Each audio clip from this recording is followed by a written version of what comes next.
What's up guys, welcome to AnimeKouhai. If you'd like to help me out, please hit the like button and subscribe to my channel. Slaves were used in human experiments to create the strongest army Gladium desired.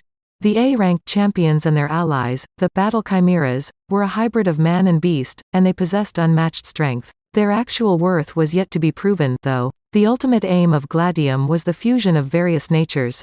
The beast, a unique prescription technique, medical skill, was created with this goal in mind. Only the three generals of Gladium were aware of the existence of this medicine, which was the most vital of his military secrets. It was amazing, and the results were the fruit of all the effort he had put into the experiment. It was a hybrid of military and magic beasts.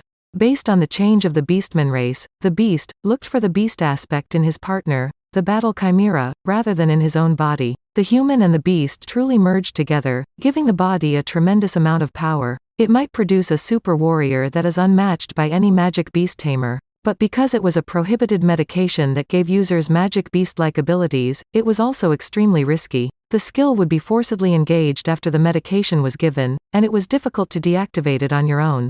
Only the hospital affiliated with the institute may remove the medication. Not to be overlooked are the grave negative effects as well. The major issue was actually the adverse effects because there was no assurance that the medication was safe. The death rate was 40%, according to the results of the most recent research. Occasionally, the user would be unable to adapt and would be unable to leave the magic beast.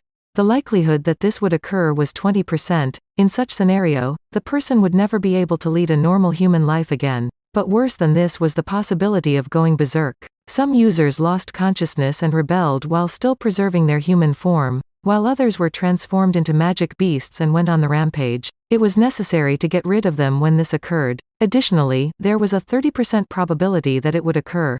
It was difficult to try because it was worse than dying. Those were the instances where everything failed. There was an overall 90% chance of failure. Even the egotistical Gladium was afraid to test this on his own people because taking the medicine was equivalent to ordering someone to die. Gladium sought to improve the drug's quality and success rate before allowing his subordinates to use it. However, given the circumstances, that was not an option.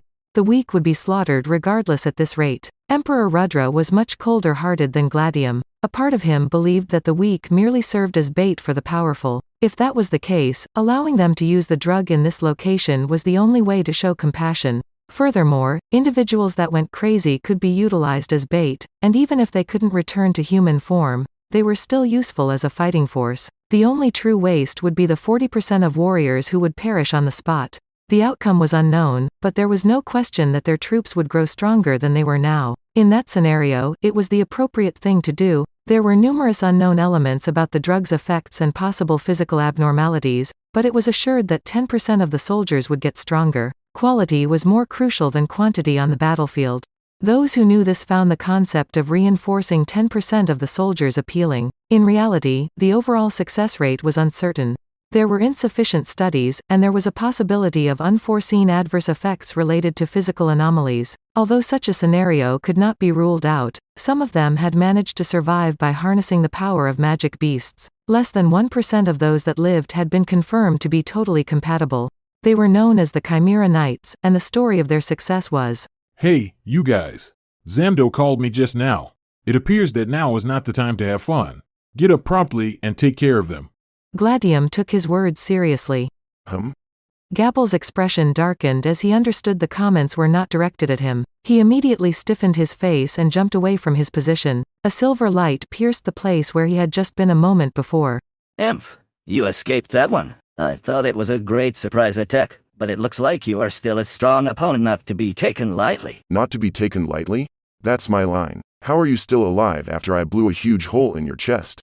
Gabble jumped back, only to be greeted by the supposedly dead Azure Dragon, Baraga. There was no trace of ultra-speed regeneration, or even auto-regeneration. A regular human would have died by now, but this was a world filled with deadly Majins. There was nothing unusual about what was going on. Gabble was aware of this, and he had made certain that the life signs of his beaten opponents were no longer visible. Baraga was out of the ordinary.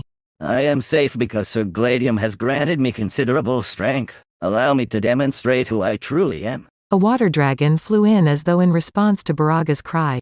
No, it was comparable but not identical. It was a battle chimera that resembled a water dragon.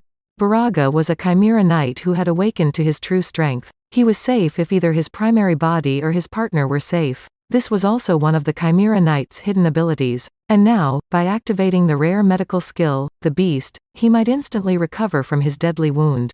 Additionally, the moment Baraga and the water dragon made contact, their bodies combined into one. Baraga's appearance stayed the same, but dragon scales appeared on his body. His Yuki was of a higher grade than previously. His strength had undoubtedly increased significantly as well. Gabble cast a frustrated glance at Gladium, but decided that Baraga was now his adversary. He attempted to concentrate on a single combat with Baraga. However, Gladium was not naive enough to allow that. This lizard is more powerful than expected. Together, we will eliminate him. Yes, I'll lead the charge. Sir Gladium, please assist. That's excellent. Don't worry, I'll be here to assist you. Gladium was unconcerned about honor or gallantry. Having recognized Gabble's power, he would move quickly to eliminate him. That's nonsense. Even if the two of you attack me simultaneously, you will not be able to defeat me. Gabble made a daring statement that inspired himself. As a result, he found himself in an unfavorable situation. On another point, the other two of Gladium's 3 generals were also formidable foes. Lorelei, who had purportedly been crushed by the demon Colossus, was just as safe as Baraga. Gadra has been keeping an eye on the battlefield alongside the demon Colossus. As a result, he felt uneasy when he heard Gladium's statements. He urged, "Get up quickly." Who was he speaking to? While he was reflecting on this, he spotted Baraga standing up. He rushed to alert Gabble, but before he could, he felt a chilly sensation run down his spine and turned around. He noticed a girl standing there who had altered considerably in appearance. No, calling her a girl may also be incorrect. She had a girl's body, but the skin on her body was metallic and reddish-black. Her body was made of rock that had been converted into magisteel, rather than flesh and blood. It was like a mirror, and it was clear at first glance that this was not a human. Have you integrated with Lorelei? You're correct. As one would expect from the wise Gadra, you have a lot of otherworldly information, but our approach is a little different. Ah, I see. That's fascinating. I'm certain I'll show you all of its might, so let me know what you think. Black Tortoise, Gozarin is a girl with an evil smirk. Gozarin chuckled at Gadra, as if to provoke him. She took a step ahead after that. Gadra, on the other hand, would rather not throw his old bones around in a fight again. He believed he'd vanquished Lorelei with brute force, but it turns out it was all a ruse. Gadra changed his assessment of Gozarin's strength after realizing this. Oh my goodness. Is this genetic manipulation? The nature of monsters is riddled with secrets, and I assumed it would be meaningless in this world of magic. Was it, however, the other way around? I'm impressed by how far they've come in their desire to integrate with monsters. Gadra was blown away. There were many various sorts of monsters, and some of them didn't even have genes to begin with. It was thought that producing results would be too tough because there would not be enough time to solve all of the different cases. As a result, genetic engineering was only studied in the sphere of medicine during the Empire. At least, that was supposed to be the case, but it appears that research was being conducted in secret within the Magic Beast Corps. It was simple to believe that the research's findings were inhumane and could not be made public. Gadra was not a moral guy, thus he understood the desire to pursue one's own intellectual curiosity first. That's why he wasn't going to complain, but he still felt bad about not being able to participate in the study. As a result, it was unclear how much stronger his opponent had become. Gozarin's power appears to have surpassed Demon Lord Clayman's. She appeared to be less powerful than Saray, who was a saint, although she had nearly as many magicules as Saray. She surpassed even the pre-awakened Zijin in the dungeon's Elite 10. The number of magicules was not proportional to one's strength, yet she was a formidable foe. The Dragon Lords would have no chance against you. I guess I'll have to take you seriously. It is an honor to be acknowledged by Master Gadra. Now, taste this power. Gozarin took decisive action. Her forward momentum was equivalent to a 10-ton dump truck slamming into him at almost 300 km per hour. Even the demon Colossus, which stood slightly more than 3 meters tall and weighed more than 30 tons, was easily blasted back. Gadra shifted his position slowly and exclaimed, "Purple thunder."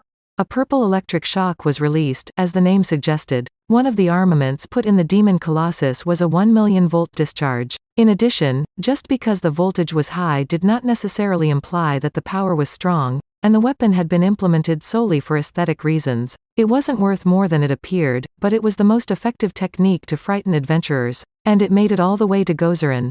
What the hell is going on? Isn't it magic? You can control lightning attacks without using mana. She froze out of surprise rather than fear of its might.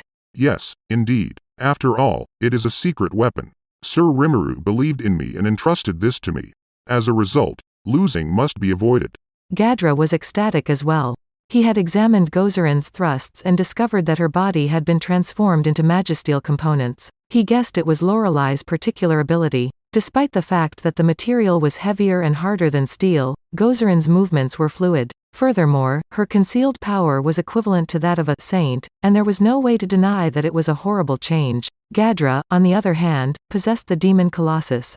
Take this, the ultimate magical weapon, Demonic Buster.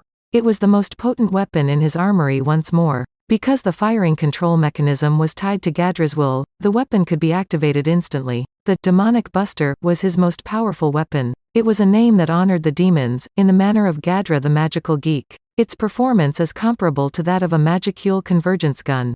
It converged and launched not just the Magicules from the Demon Colossus's mana furnace, but also the Magicules in the surrounding environment. This weapon's finest description was one-shot kill. The Demon Colossus' chest opened, showing Gadra's figure through the transparent membrane. A ray of light emitted from the midst of his palms. It was the focal point of the devastating ray that gathered Magicules. As one would expect from the former commander of the Magic Corps. Gozarin stated. She appeared to have chosen defense above evasion, and her expression was stern. Magisteel ultra-fine vibration wave. Minute fluctuations begin to pulse across Gozarin's body's surface. The Magisteel emitted a distinctive vibration. The Magisteel's frequency was unique in that it could generate waves that rebounded back Magicules. This was why Gadra's magic failed. By integrating with Lorelei, Gozarin was able to freely alter this attribute. The convergence and diffusion of Magicules. Both of these opposing forces collided. Gozarin was the victor. What? I made it! I am the victor! Gozarin exclaimed with delight. Gadra was a sorcerer. As a result, he had to rely on magic for his strikes. Gozarin, on the other hand, had a body constructed of Magisteel, which gave her an unrivaled advantage over magic. They were both aware of it. That's why Gadra had employed the most potent weapon he had. If this did not work, Gadra would have had almost little chance of defeating Gozarin. Episode 19 of Solo Leveling is out! Yu Jinho shocks everyone by becoming a guildmaster, even his own father. Don't miss the epic moment and the intense battles ahead. Watch now. That's it for this video, guys. Thank you for always watching my videos and supporting my channel. Shout out to the new members of AnimeKouhai supporters: Bismarck Munoz, Arayon Booker, Kamal Luke, Izat, Mr. Santo, Akshay Divate, Wei Jun, Elvin Quarty, Stone Larone. Thank you so much for helping out. I'll see you guys in the next video.